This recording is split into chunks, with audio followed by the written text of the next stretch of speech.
Welcome back, ladies and gentlemen, to another episode of the Off the Books podcast. I am your co-host, Mr. Brandon Humerick, here once again with my lovely host, Miss Taylor Kaufman. Hello. Housekeeping quickly before we get into the book. The Off the Books podcast YouTube channel will be up by the time this episode is aired, so go ahead and run over to YouTube, check that out. We are going to be starting with our solo leveling episodes, getting those up first. I plan on having all of those up by the end of the week. We have a special episode coming this Thursday that will have aired before this episode, so go ahead and listen to that episode prior to this. Remember to check out Mostly Sober Into the Grimdark and to follow us on all of these socials. So, without further ado, Miss Taylor, take it away with this week's book. Thank you. So, we are talking about Trading Places by Emily Duvall. We had, well, at least I had the awesome opportunity to actually meet her at a book signing with Curious Iguana and at the Attaboy Brewing. They had a little event there for books for Galentine's Day. So I got to meet her there. She's very lovely. And so if you haven't, like Brandon said, it's already out. So if you haven't, go listen to the author interview, that came out before this. And she was so lovely. It was great to have her on the show. So please take a listen before you listen into this one. So getting into the synopsis. From the outside looking in, Lexi North's life looks decadently perfect, right down to her diamond-dusted nails. My God. But you know what they say about glass houses. One night goes horribly wrong with the whole world watching. She's challenged to swap lives with the salty, albeit gorgeous man she rear ends with her car. For mechanic Evan Bailey, life is definitely not a party. There's no daddy's credit card for fixing up his family's auto shop, raising his too precious for anyone's good niece, and getting his accounts from deep in the red to black, which is precisely when the opportunity and Lexi North smashes into his life. But what should have been easy, and an easy bet, gets a whole lot harder when the inexplicably hot chemistry between them.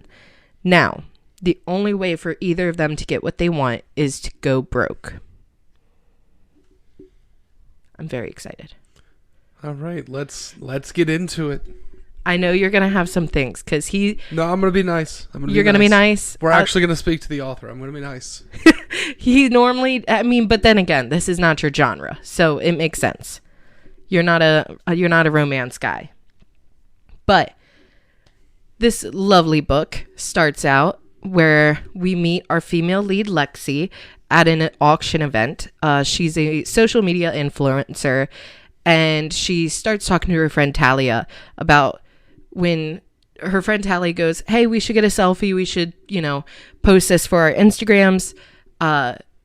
Lexi tells her that she's now charging for selfies, because she wants to not just be a random small, celebrity that apparently, you get free selfie with. So you have to charge for selfies now.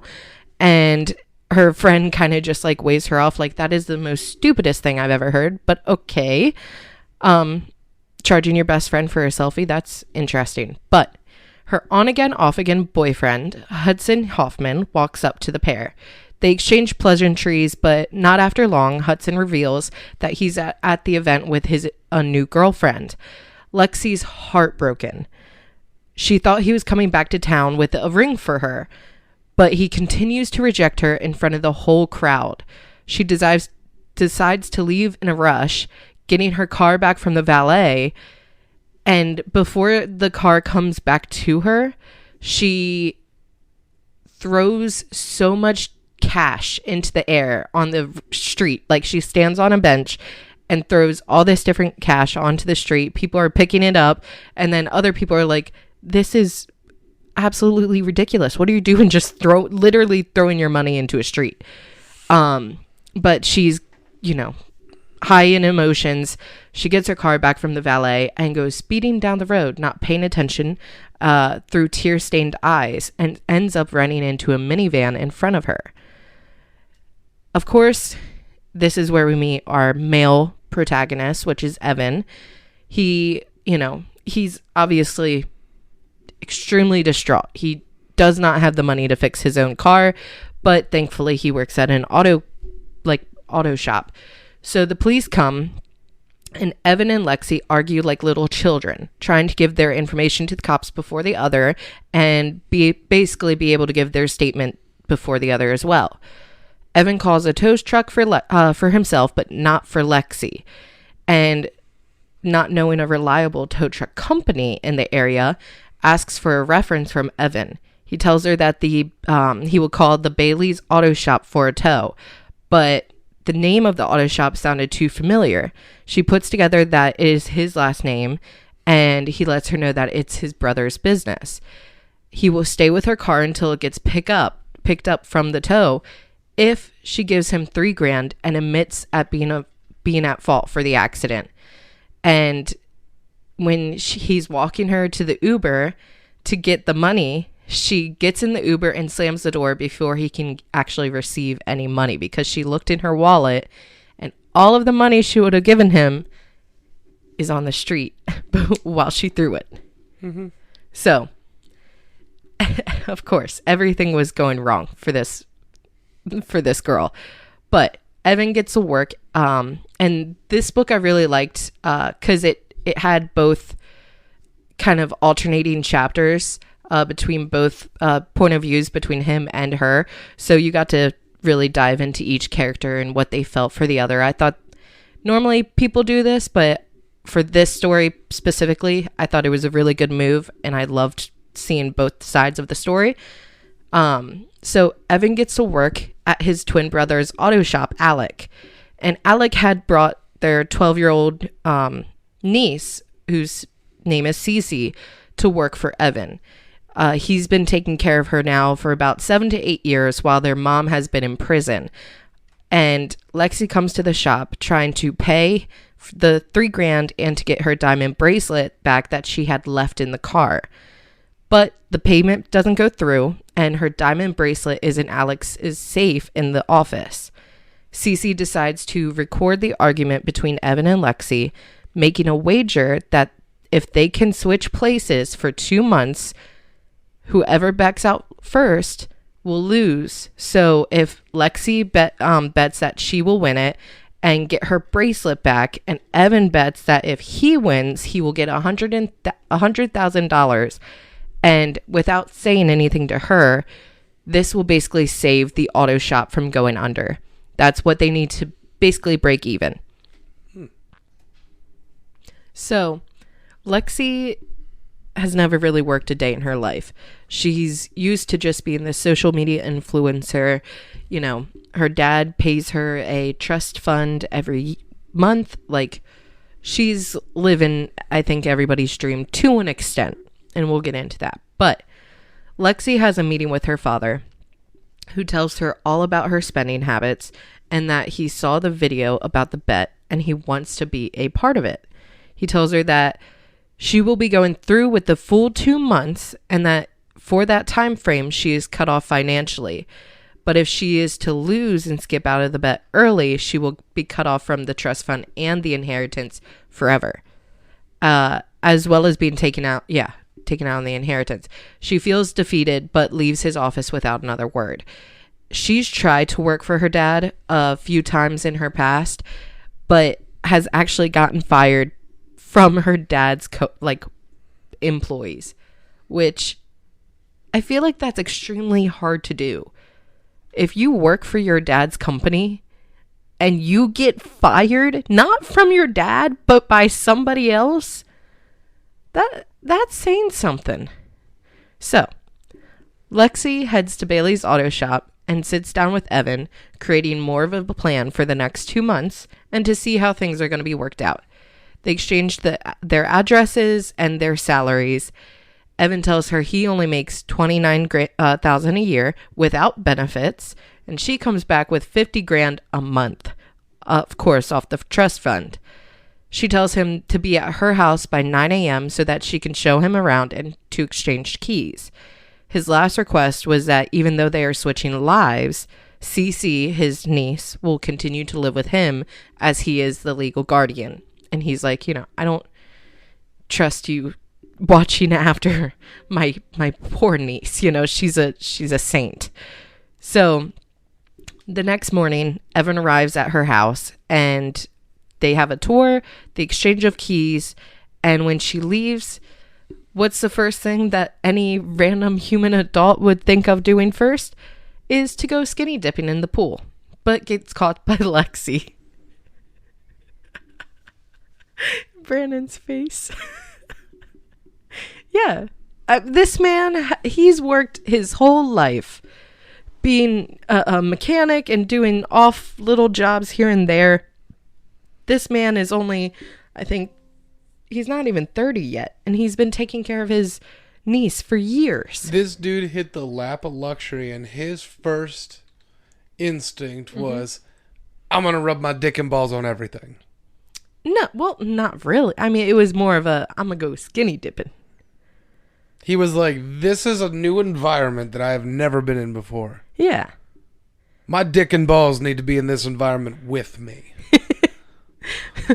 Well, yes. He's like, if we could throw my asshole into there, we're going to have one hell of a party. It was just so funny. I was reading it and I was like, I can't say that I wouldn't do the same in this situation. Wouldn't even be in the top 50 things I'd think of. It's your place, and now for the next 2 months, I would go through someone's drawers, like dresser drawers, before I did that. Okay. But of course, this man. I would commit crimes before I skinny dipped.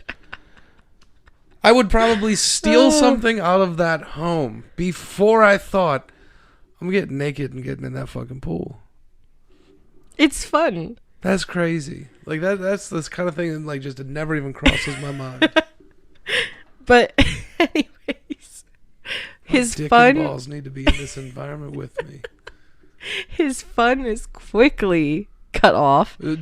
I hope it sounds like his fun might fucking need to be cut off because he has a hard time keeping his fun where his fun should fucking be. And his fun should be away from other people.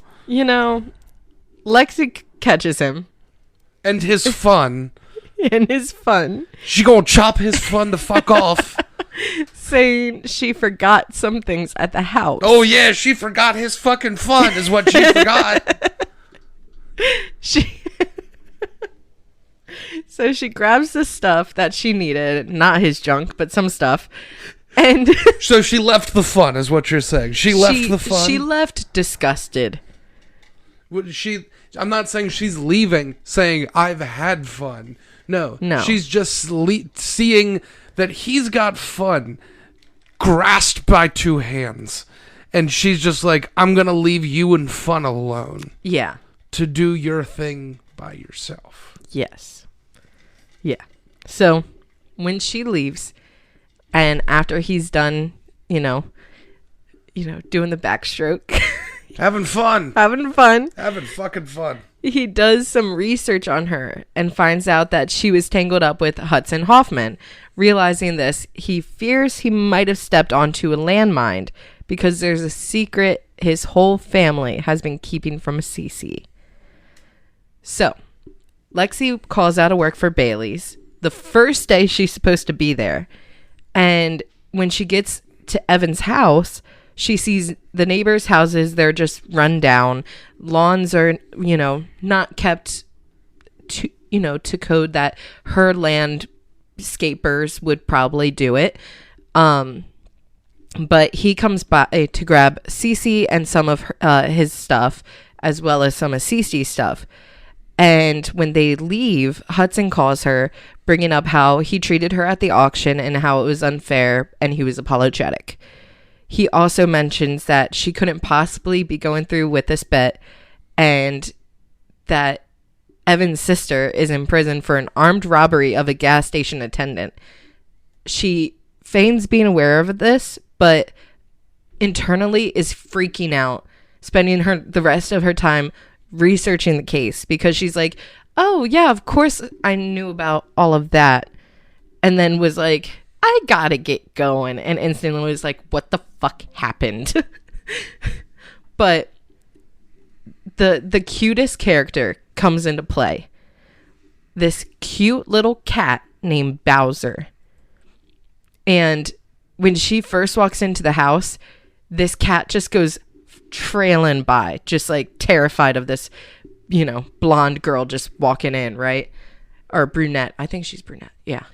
And she just comes in, this cat goes running, and she was like, what the fuck was that? And he goes, oh, yeah, you're going to have to feed and clean the litter box of Bowser while we're gone, because we're not taking the cat with us. And she was like, okay, oh my gosh, like, animals, gross, dirty, like, she did not like it. And she even said, well, what's Bowser? Like, why is it named Bowser? And he goes, you seriously don't know who Bowser is? And she was like the character? Yeah. You dumb bitch. But she was like, well, of course I know Bowser. And he goes, yeah, who is it? And she was like, it's like this, like superhero with like a cape, And he was like, you don't know, but okay, nice try. So when they're doing this with this bet, they both truly take on the other's life. So he now, every event she was supposed to go to, he's supposed to go to in her place, and vice versa. So Evan is trying to get used to this new living situation and all the finances of everything, as Cece is just eating it all up. There's a private chef that comes in to make them a huge breakfast, which he tries to clean up after them, but the chef Sophia yells at them for trying to do so, telling them it's her job to do it, and he's not that guy that wants things done for him. He's very much, I'm frugal, I'm gonna spend only what's necessary, not any penny more, and we're gonna do chores. Like, this is not just a free ride for 2 months. So he tells the chef that, okay, if you really want to clean this up, that's fine, but my niece and I are going to be doing chores while we're here. So please tell whoever, a housekeeper, whoever, we're still doing stuff. And he was basically saying, I don't want her to get used to this luxury. She's not going to have it again after these 2 months. Why get her used to it? Why put her, hopes up? So Cece asks Evan, for the time while they're staying at Lexi's house, if he wouldn't mind if she did not go to visit her mom in prison. And he's like, I'm going to have to talk to her. She looks forward to seeing you, but sure, I guess you don't have to see her if you don't want to. It's your choice. But it's kind of interesting. It's like you hear about the mom, but you never actually, in the whole book, you never actually meet her. So just keep that in mind as well. But Lexi's first day at work is absolutely terrible. She's there 30 minutes late with a latte, obviously, and it earns her less pay and a warning that if she's late 2 more times in a row, she'll be cut out of the day of work without pay. She gets through the day thinking that everything's going to be fine, cleaning the insides of cars and pulling them around to the main lot for the customers to pick it up. But near the end of the day, Alec tells her that the spray she was using was not the cleaner, but rather a different kind of spray that creates cracks in the dashboard. So people are bringing in their nicer cars and they're leaving with cracks in the dashboard, cracks in their like leather seats, and the auto shop now is at fault and will have to fix that for free. And she wasn't using seat liners, so the oil and just disgusting grim that was all on her overalls was now grime. There you go. Grime. What did I say? Grim. God damn it. Think of it like Grimer. Yeah, but I was thinking of Into the Grim Dark, and it just our other show. But now all of that oil is all over the customer seats, which she has to go back through all the customer seats to clean it again. Going back to Evan. Evan meets Talia and Elena, two of Lexi's so-called best friends, and they go golfing at the country club. He has to buy new pants and a new polo shirt to fit in with the dress code. So he gets a pair of maybe slightly too tight pants, but they were on sale. And Cece even is like, you know, Uncle Ev, we get 50 grand for the next 100 grand technically for the next 2 months to live off of. Why do you care if these pants are on sale? Like, get the nicer pair of pants. You can keep them for the rest of your life. And he's like, no, we're only getting what's necessity. Like, if I could, I'd be walking in there with my band t-shirt that probably has holes in it and my khakis. But to keep up with the dress code, he does get his new clothes and then goes out onto the field. And he wants to get information out of the girls because they haven't been reaching out or messaging Lexi. And they tell him that if they did reach out back to her, she's just going to ask to borrow money. Because she was asking, hey, do you girls want to like meet up for lunch or brunch? Do you want to go for mani and pedis, you know, and all this stuff, knowing that she's living off of his money. She doesn't have much, and she still needs to pay for the mortgage that of his house and all this other stuff. So they're like, if we just say yes, she's going to ask, hey, can you spot me this time? I'll pay you back after this bet's done. And they're like, we just can't. We're not getting involved. So Evan is trying to look at Lexi in a better light due to how mean even her best friends are talking about her. But once on the 15th hole, Evan gets ready to line up his shot, bending down slightly. His pants completely rip up his ass, not only making him embarrassed, but Cece as well, because so many people are filming this because it's become this whole thing. The video went viral of them making this bet online. And so somebody made an Instagram for him and posted this photo literally minutes after it happened of his whole pants ripping at the ass. And it got like thousands of views right off the bat. And they all call quits on going golfing. But Lexi reaches out to Evan asking if he's seen the new video pop up and of the Evan splits pants accident, which is now a hashtag and going viral. I mean, way to kick a man while he's down. Yeah. But it was his stupid mistake for buying pants that were slightly too tight anyways. So Lexi's second day of work is a little bit better. She still manages to be late, but when everyone is making bets on how long it would take her to move all the old tires to be recycled, she ends up winning the bet, earning a free lunch and the DJ being DJ at the shop for the whole week. And it makes her feel a little bit better about literally falling into a dumpster after the tires and getting stuck and having to get pulled out by these men. And they're like, we've never in our whole career I've seen anybody fall in after the tires and gotten stuck. And she was like, well, lucky me. So after she gets off of work, she goes to the community pool and she thinks, being Richie Rich, she thinks this community pool would be like, amazing. It's going to be with like water slides and like just top of the line everything.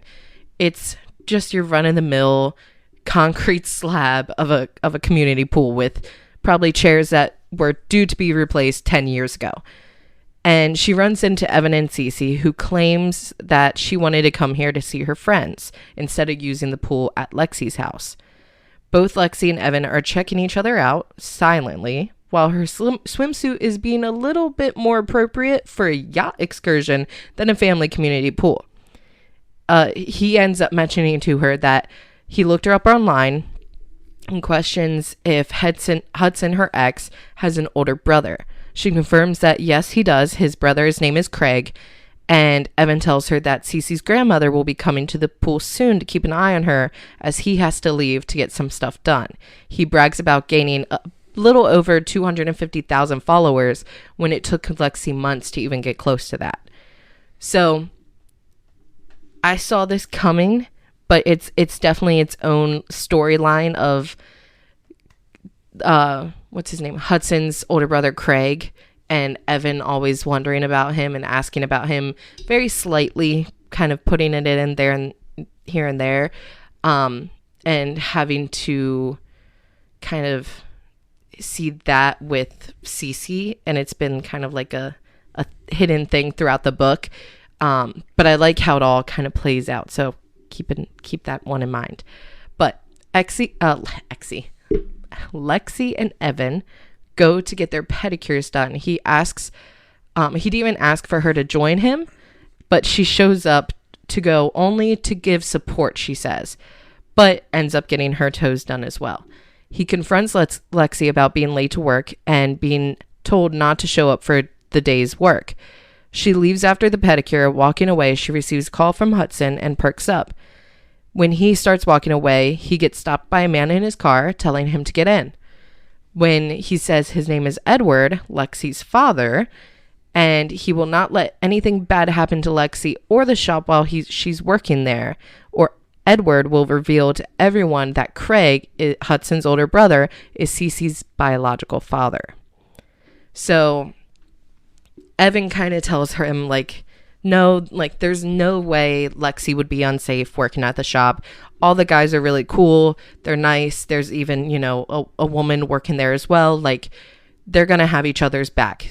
They might not like her, but they're not going to actually harm her or be an asshole to a degree.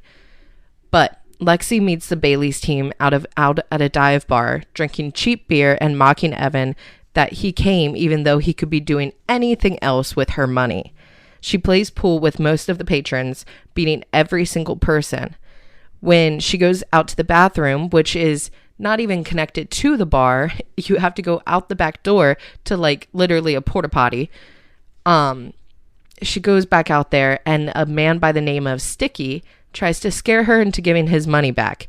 But when he grabs for her, Evan is right there to save the day, getting Sticky away from her and taking her home because she is tipsy and more borderline drunk.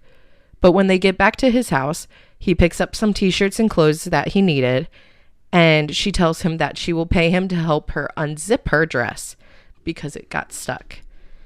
He helps her and confesses that she's the first woman to actually be sleeping in his bed. She asks him to kiss her, and he denies her, saying that just because he isn't always having women over at the house doesn't mean he will make out with the first girl throwing herself at him. And this leaves kind of two things happening between the characters. She thinks the whole time that he's like this young, rowdy man, kind of a frat boy, just getting every woman he can. Whereas the reality of it is he barely has ever seen a woman because of his niece. And he's like, I don't want to put that in her head that Uncle Evan brings back women galore. And they come and they go, and they come and they go. And, he was like, if I'm going to meet someone, she's not really going to know about them until I'm serious. So they're not going to come to the house. But he leaves an event early that they have. And this event was for it was a meeting for an event they're going to have in the, I want to say midsummer. So kind of right at the end of the bet. And he says that he needs to leave early, claiming he needs to pick up Cece. But when he gets home, Lexi is messaging him about the washer leaking water all over the floor. When he goes over there to fix it, they get into a small argument about budgets, pricing of things, and that neither of them are actually living the way the other one truly lives. Evan's not using her money to go do things, go places, and Lexi is using almost all of Evan's money on lattes or fast food. They get into a heated argument that quickly leads both of them breaking down and kissing each other while Lexi is sitting on the dryer. After their small little makeout session, she confesses never needing to do her own laundry, and Evan shows her how without making a joke out of her like she feared he would have or easily could have. And that's the thing that I really liked about Evan throughout this whole book is even though it was a bet and even though he really wanted her to fail, he was trying to genuinely help her with these kinds of things. He was like, you know what? these are things you should have learned when you were young. And he's kind of blaming the parents for not showing her these things and kind of just letting her rely on the housekeepers and the nannies and the maids and all of that. But Lexi, later that night, is ending up having to take Cece's cat Bowser to the emergency vet for a scratched eye, dipping into next month's money to afford everything she could barely afford, the bare necessities, like shampoo, conditioner, soap, any of that. Going over to her house where Evan was, she was going to ask for help as much as she didn't want to, but he was so good looking, apparently, in this scene. And they got talking about his father and how he passed away, and it just didn't seem like the best time to bring up her issues that may seem so small right now compared to what he went through. And she leaves while in the car she types out the words, "I quit" to Evan, but doesn't find the courage to actually send it. She actually ends up, I think, she goes to the grocery store even, and she goes to self-checkout, and as she's ringing everything up, she only had about, I want to say, $150 to actually spend before she was basically broke for the whole rest of the week. And she rung everything up, which I think is very relatable with prices these days. Groceries ended up being well over $360. So, and I understand it too. I've seen it happen. I've actually had to do that when I worked for, Roy Rogers and stuff. You have to take stuff off of the tab, and call somebody over to take it back and take it off. And it's it's an embarrassing thing to do. So I thought it was very humbling too that the character Lexi had to deal with that like a normal person would. But she goes back to work again, and she's actually starting to do a better job each day. She's still getting a cold shoulder from all of the guys, but she's taking it with stride, trying to give a relationship advice to one of the mechanics named Brandon, actually. And it doesn't go as well as she thought. He is kind of an asshole back to her and doesn't want to listen to what she has to say. But when she's up front with Tia, one of the receptionists, she sees that Tia got a delivery of flowers from an anonymous admirer. Josh, another tech, tells her that a customer is here and asks for her specifically. Hudson gets out of the car and tells her that he truly feels bad for how he treated her at the auction, and he wants to help out in any way, shape, or form. So he hands her an envelope with multiple $100 bills, and Lexi sees out of the corner of her eye that Alec, Evan's twin brother, is watching the interaction. And this is kind of the turning point for Lexi. She doesn't want to accept Hudson's apologies. He called her worthless in this argument while his new girlfriend was just standing, behind him. Sorry, I'm trying. You good? Okay. Just drowning a little bit. I'm fine. I'm good. I'm alive. But he's trying to apologize, and he truly is trying to do a good thing. But when he's handing her the envelope of money, she kind of takes offense to it because I think she's either just about to get paid or she just got paid from Alec from the shop. And she felt so good to actually make money and know that it was she earned it. It wasn't just from a trust fund. It wasn't daddy's credit card helping her out. So she, goes home and she puts the envelope in the, nightstand and doesn't touch it, doesn't even look at it. And that's the money she could have used for more groceries or literally anything. But Evan and Lexi, they end up going to this fancy wine tasting. He, throughout this kind of bet, asks for her help more and more, whether it's as simple as how should he dress for these things, or can she come with him to help him feel more confident or comfortable at these places, even though they still bicker like children. So they go to this fancy wine and tasting event where, of course, Hudson shows up to steal the spot next to Lexi, making Evan go having to walk around to sit on the other side of her. And Elena, her good friend, sits on the side of Evan. Evan and Hudson gets into this small battle. Back and forth. Yeah, back and forth battle of basically, quote unquote, whose dick is bigger. Hudson asks what Evan thought about the wine, and Evan says in small remarks that it was just okay. Hudson makes the waiter go get the next wine, stating that if Evan could name all of the ingredients in the wine, that he will give him $500 cash. And Lexi is just sitting in the middle of them, not helping Evan, and her face is just pale. She's not looking at either one of them. She's just slowly sipping the wine, eating a block of cheese here and there, and Evan is just getting more and more frustrated. He's like, if you like him, that's fine. If you want to be with him, that's fine. I don't want you to be with me, but at least stand up for me. You're seeing my side of my life. This is not normal. A wine tasting, we don't do.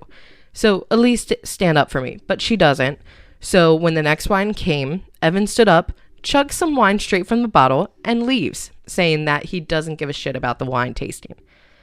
Lexi ends up going to Elena's 4th of July party that she actually did not get an invite to, but figured she could still make an appearance. When she's there, she notices that she's spending more time looking around for Evan, seeing that if he will actually arrive, then actually enjoying the partying. Craig, Hudson's older brother, comes over to ask Evan who he is and what is he like, and figure out what he's like.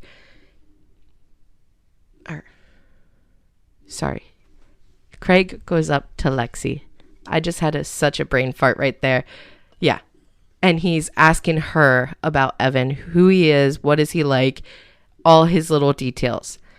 He ends up asking about Cece only when Lexi gives the information that Evan does the best job at raising his niece.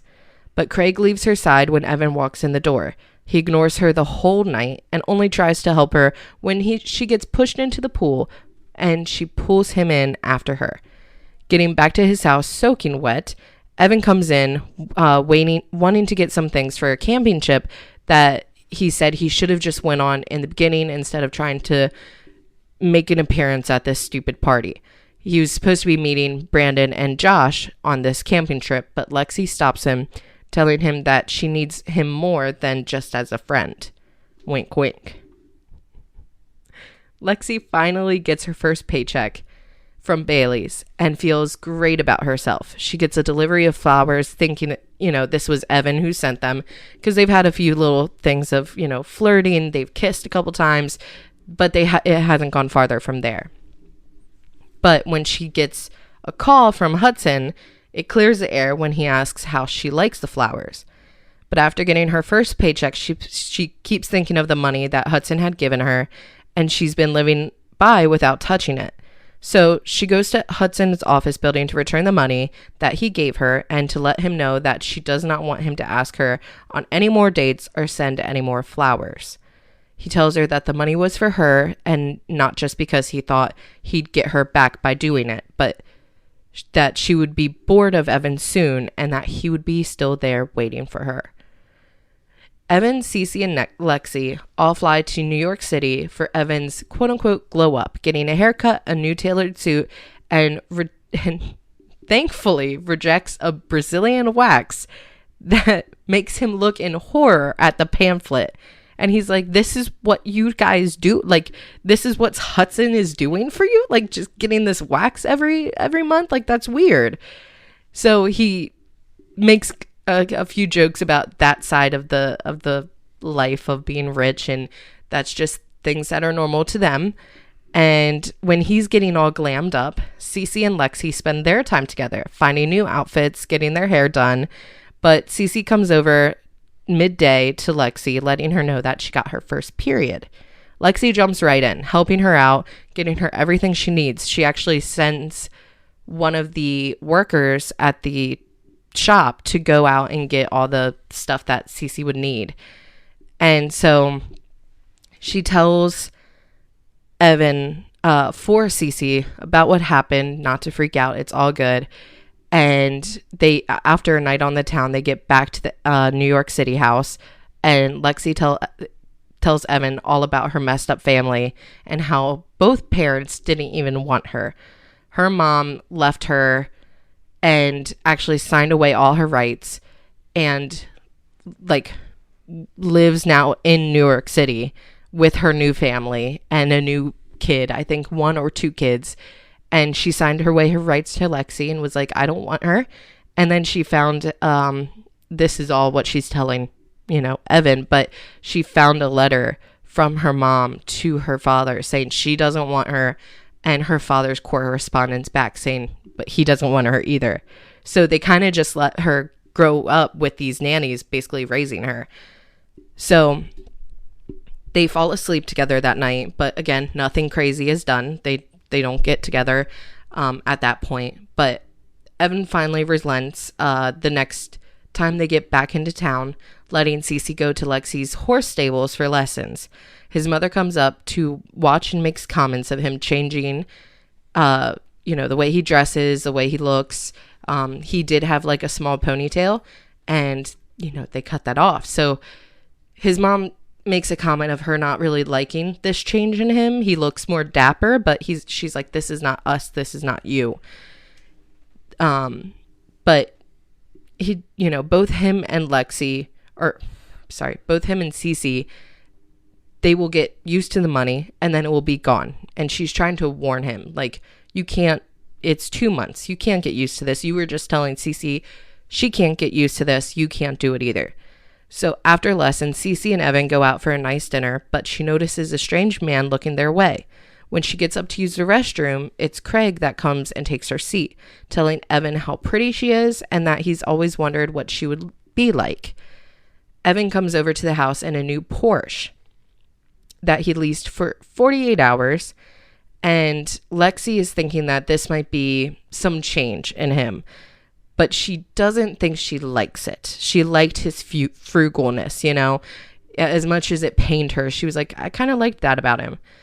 He offers to hire someone for her to mow the lawn, but instead of taking him up on the offer, asks him how to fix the mower before he leaves for a date with Elena. He watches her mow the lawn, and when she gets into the bedroom after he apparently left, he comes barely in and says how much he loved seeing her in his clothes while mowing the lawn. They end up sharing the night together, but basically doing almost everything except for sex. So Evan gets a bracelet for Lexi and a necklace for Cece, claiming that he got them both in New York City while they were getting ready. Lexi and him get in a small argument about him going through her money and that the way he's acting is not like him at all. He gets a call from his lawyer telling him that Craig wants to officially meet with him to talk, and he brings up nothing about wanting to meet with Cece. So it makes him a little bit anxious, but he'd rather go alone to meet Craig than he would going with Cece. And he got a call, I think, when they were in New York City from his lawyer, and he was like, well, I'm not going to answer because he had to sign an NDA, and so did Craig, about giving up Cece, and like, you can't tell anybody, because, Craig's high status for family and with being rich, so he was like, as long as your family never says that Cece's mine, I will never say she's mine, and we'll be living on and we'll be good. So now all of a sudden he's trying to talk to him and, trying to get more information about Cece. So he's just kind of getting anxious about like any point she can be taken away from their family. So Lexi is getting more and more tasks at work and finally learning how to start to do oil changes rather than just clean up around the shop. But Alec pulls her into his office and asks her for help with social media and marketing. He tells her that he can't pay her for helping, but she doesn't actually mind it. She's beginning to want to help the shop succeed in any way rather than just getting through a day. She actually wants to work and do more and actually see this get better, because she was giving him a few ideas of like offering training classes for changing oil or changing a tire, small things that can get the community together and give them more business as well. So Evan goes golfing with Alec, and they get into an argument when he tells him that Craig saw Cece and wants to meet. And the only reason he saw Cece at all was because of this bet. And if they didn't have this bet going, he wouldn't have been in this fancy restaurant anyways for them to unofficially meet. Alec tells him how much he has changed and that Lexi is going to go back to her house with her money and leave him to go back to work at Bailey's. Evan agrees that on the inside that it is his greatest fear, her leaving him in the end. But Alec leaves while Evan is without a goodbye and fed up with how, because he's fed up with how he's acting. But Hudson catches Evan in the parking lot, telling him that Lexi has been using his money and his card the whole time so she wouldn't be in any troubles. And this is just riling him up. He's like, this whole time she's lied to me. She's been cheating technically at this, and I don't even know if that would, let me unofficially win the bet early, because if she's cheating, that's awful. That's wrong. But he technically wasn't using the amount of money he should have been either. So Lexi and Evan are kind of pinned against each other. Evan's angry at her, thinking she has had Hudson's money this whole time. And Lexi is told by Hudson on Talia's yacht that Craig is Cece's father. Evan and her get in this huge argument on the boat. And people are videotaping them and listening in. And it just comes to a head of how did he not tell her or trust her enough to tell her that Cece's real father is Craig. And he gets mad because, how could you use his money this whole time and not take this seriously? But they're both yelling at each other saying, that's not the full truth. She wasn't using his money at all. And then he signed an NDA, so he couldn't tell her. But Hudson gets a good punch in on Evan, and Lexi stops Evan from hitting him back, saying that she quits the bet, and that's that. Evan is rubbing it in and tells her that he knew that she always would in the end. But when they finally switch back houses, Evan doesn't like being back in his house with his job. He tells Alec that he will pick up the money that is owed, the $100,000, and it will all go to the shop. But he says he doesn't want to take Lexi's grandmother's diamond bracelet back. When he gets home, he sits down with Cece, who asks him to be truthful about her father because she's seen this video too go viral. And so Craig finally tracks down Evan at the local dive bar, telling both him and Alec outside that it was their sister Natalie who blackmailed him to stay away from Cece. And he was with a fiance at the time when he found out that Cece was even a thing, She was already, I think, 5 or 6 years old when he knew about this, but he had this, beautiful fiance and this high status. Nobody could know that he had this, bastard of a child. Yeah. So it was actually Natalie who blackmailed him. And all he asks is to officially meet Cece and get to know her when Evan or Alec is present, and to see where things go from there. Evan is very hesitant, but agrees, knowing that this is him slowly having to give her up. Lexi confronts her father the same day, outing him first off for being such a terrible father and being absent from her life. She tells him that if her inheritance is really gone because she did quit, that she wants it to go to a youth helping foundation that she can run, and that would be her job. He agrees, and they do share a small moment where he agrees that he was never there for her, like he could have been, and that, he felt bad that the mom wasn't there either. So he comes up with the idea with dinner twice a month for them to still be part of each other's life. But Lexi and Evan meet up to give him the money that was owed, and tells him this long speech of loving him for who he was, and that she never took Hudson's money, and she hated that he lied to her about Cece. And while at work the next day, because Evan just left from there, he was like, she didn't even let him, I don't think, respond to that. It was like this whole beautifully written speech of her getting upset of like, you know, he was changing this whole time and she never really wanted him to change at all. And she was changing for him to like her, to be more like him, right? She was like, I know now what it's like to be a worker. I know what it's like to make my own money and live in these conditions. Like, this is what a lot of people have to deal with. So she had changed herself for this. And she was hoping by doing that and understanding where he came from, that he would finally love her for who she was. But he was changing himself to be this richy rich guy that he always saw her go after. So they were both changing themselves, and they ended up not being a person that they even liked in each other. So while at work, Talia visits Evan and tells him that Lexi lost everything by ending the bet early. She tells him that he could make it better, but if he doesn't, that's on him. She does help him get a ticket to the gala, and shows up, and he does show up.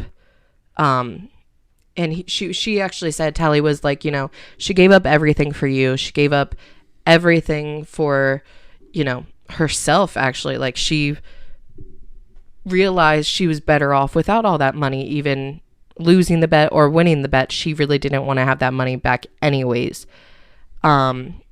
And, you know, that she loved Evan before all the changes and all the money that changed him.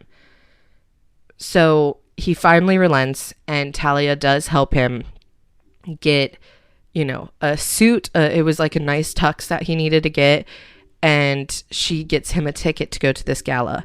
But when he shows up to confront her, she was dancing with another man. He finally gets her to listen, telling her that he did truly love her, and he wanted it to change to fit into her life, but she was changing to fit into his. They finally found peace with each other, clearing every part of the air and sharing a dance at the gala. Lexi got her trust fund back, but told her father to give it to her only when she turns 35. And she was about, I think, 26 during this book. So she was waiting, 9 to 10 years to get that full money back. She ends up not living in her house anymore and gets an apartment rather than staying in the huge house. She goes to a Labor Day event at Bailey's that she helped put on, and Tia's admirer is finally revealed because this admirer sent her flowers, a coffee machine, like so many things. And every single time, everyone was like, wow, Tia, like, you're getting all this stuff. Like, someone must really love you. And like it was so funny, this old customer that would be in there, I guess he comes in a lot to like for oil changes or whatever, because she was like, Mr. So-and-so, this better not be you. And he goes, oh, honey, I don't have the money for that.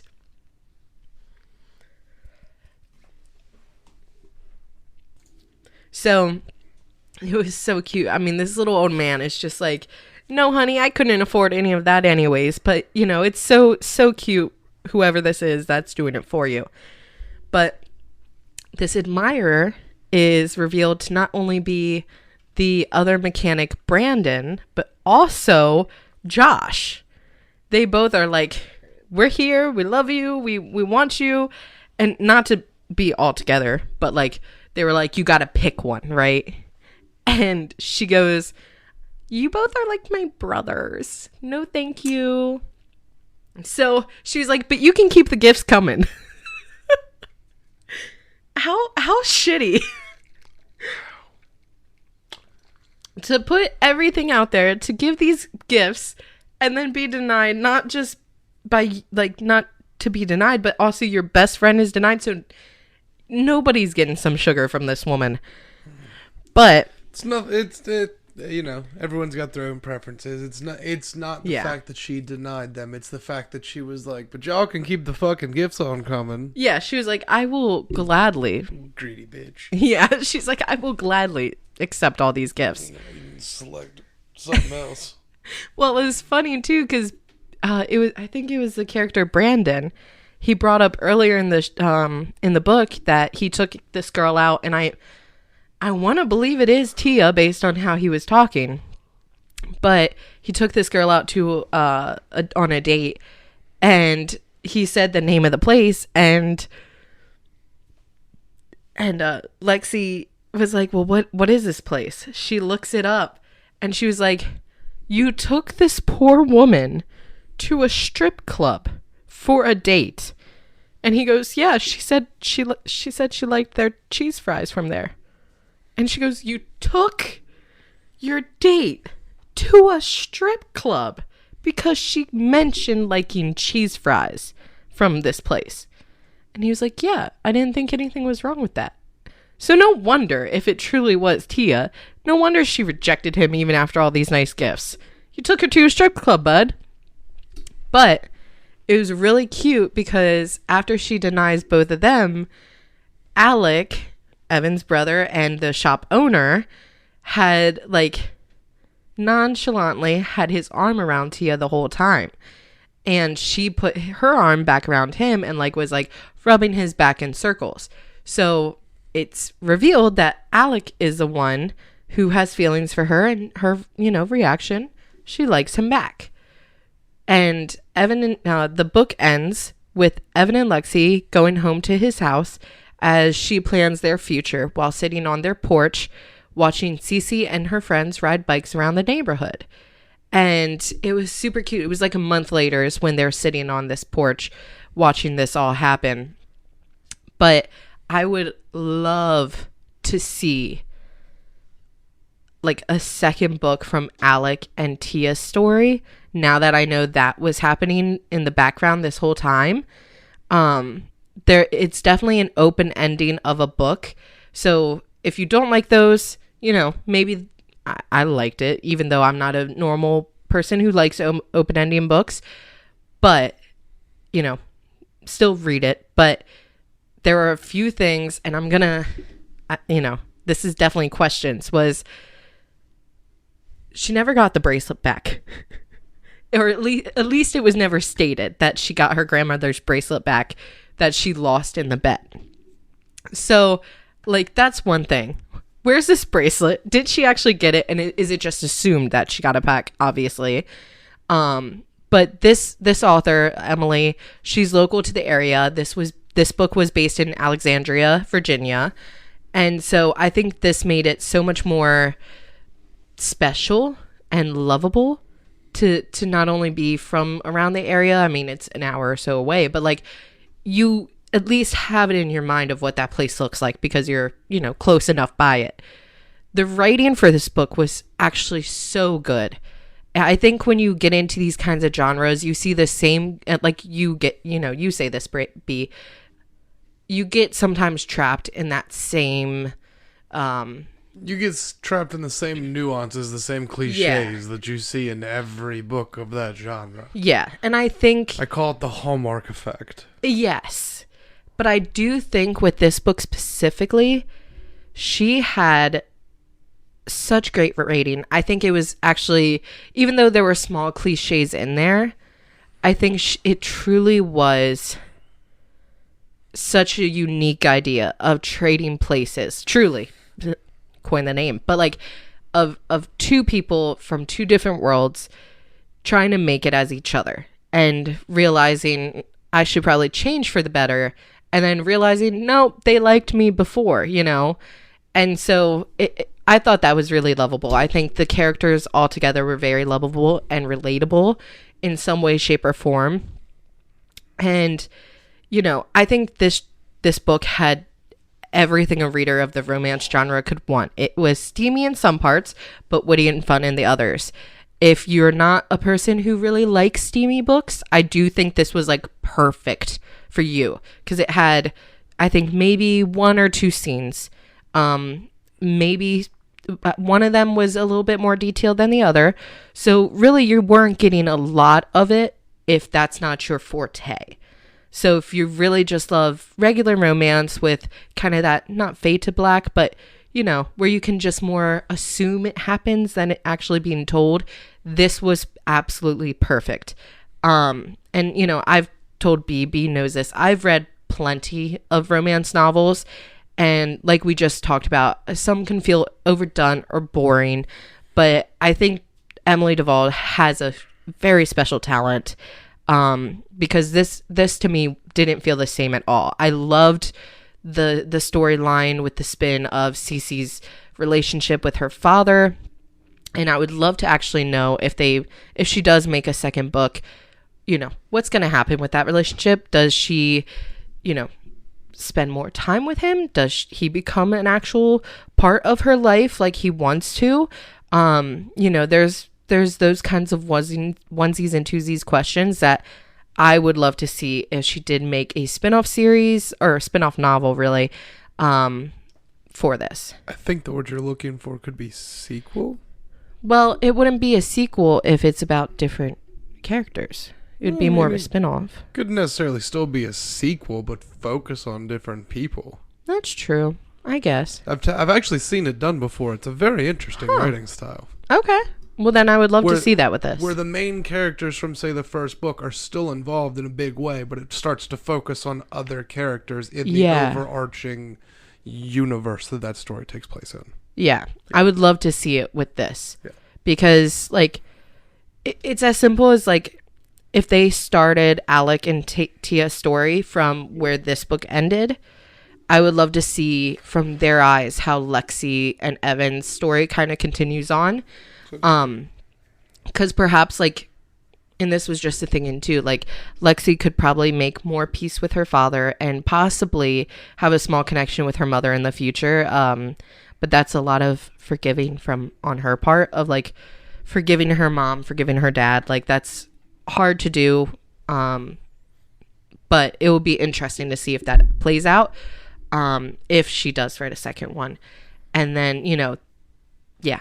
I really liked it. So if you guys like romance, if you like contemporary romance, this was definitely your kind of book where I would definitely recommend going to grab it, sitting in a coffee shop, a brewery, hell, go to an auto shop, country club, really feel a part of this story. I think that, it would put you right in there. I don't know if you'd go sit in an auto shop just to read, but if your family owns one, if a friend owns one, I think it would be so much fun to feel a part of the story if you're reading it in that kind of environment. You know what I mean, B? He's giving me a look. I would not recommend it. I wouldn't. And I'm putting this out there now for liability reasons. Taylor is not saying go to a mechanic shop and read either. Make sure you are asking permission before you do things in these areas. The thoughts expressed by Taylor Kaufman do not reflect that of the Off the Brand Studios as a whole. Off the brands? Oh, shit. Off the Book Studios as a whole. The brand of Off the Books. Yeah. Well, I'm just saying, if you're getting your car fixed anyways. Maybe then, but I wouldn't just show up just what's going on, Frank? I'm here to hang out. They'd look at you and be like, get the fuck out of here. Get away. And then would start throwing shit at you. Yeah. Like used oil filters. True. Yeah. But I mean, this cover is, definitely look it up. We judge by covers here at Off the Books, and this cover is pretty dang cute. And it's that, reddish pink and blue kind of theme, and it's very adorable. I loved whoever designed it did a fantastic freaking job. So yeah, this was the Book of Trading Places, and if you haven't yet, go listen in on the author interview with Emily Duvall herself. She's local here to the area of Frederick and Frederick, Maryland, so it's makes it a little bit more special that it's a local author that will be our, that's our first author interview here on Off the Books. So again, if you haven't, go read that and go listen to that episode, and we will see you next time on Off the Books. Yeah, we will be back in 2 weeks. Make sure to also check out Mostly Sober into the Grimdark, our Warhammer 40k based podcast, make sure to check out Off the Books podcast, as well as Mostly Sober Into the Grimdark on YouTube, as we have started our voyaging into the realm of YouTube. Make sure to check us out on all of the social medias, Facebook, Instagram, TikTok, all of them. Yep. Hit that like button, hit that follow button, stay up to date on all of the information that's coming to you from Off the Books Studios. If you're listening to us or checking us out on YouTube, drop us a like, hit that subscribe button, let us know that you like it. Yep. So, and for this book specifically, sorry to cut you off. No, you're good. But for this book specifically, if you want to see the notes, see this full breakdown of everything and the full review, we have that up and ready to go on offthebookstudio.wordpress.com. So we have a few other books already on there with our full review and breakdown of the book. Just remember that, I mean, you've gotten this far, so spoilers are definitely ahead. So if you recommend somebody else to look at the blog that we have up with all of our book reviews, just make sure you let them know, let your friend be aware that they do contain all of the spoilers. So make sure they at least finish the book first, or if they don't care, let them run rampant. Fuck them. Why not? Fuck them. Let them find out. On that, we will end this episode. Have a good week in between episodes. We look forward to meeting up with you guys again in 2 more weeks. And like I just said, fuck them. That's where we leave them this week. And from all of us here at Off the Books, I also want to leave you with a simple FTK. Fuck them kids. Have a good week, everyone. Bye, guys.